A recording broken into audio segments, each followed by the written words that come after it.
Sana kayo yung umorder nito? Ba't ang tagal? Ano ba yan? Napakatagal naman ng delivery boy na yun. Anong oras na oh? Aalis pa ako. Kuya, ikaw po ba yan?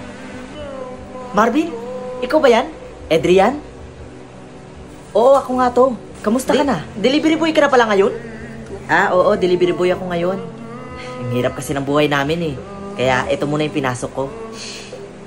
Tsaka nga pala, ikaw nga pala yung nag-order nito, di ba? Tama lang pala na naghanap ako ng bagong kaibigan. Kaysa naman sa'yo, na walang narating sa buhay. Grabe ka naman, Adrian. Porket ganito lang yung trabaho ko, mamaliitin mo na. Naku, Marvin, tigil-tigilan mo nga ako sa mga kadraman mo sa buhay. O ito, pambayad ko sa'yo.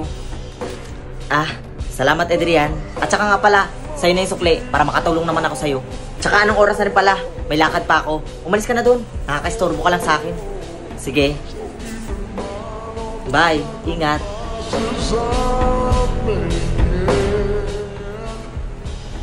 Sir, mag-a-apply po sana ako ng trabaho. Marvin? Uy, Adrian.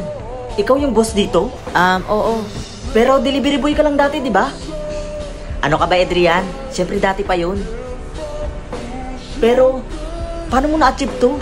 Na-achieve ko to kasi nagsikap ako at nagtiyaga. Ang dating delivery boy, ngayon ako na ang nagpapadeliver. Grabe, Marvin. Nakakamangha ka naman. Salamat, Adrian. Tsaka nga pala, mag-a-apply ka ba ng trabaho? Hindi.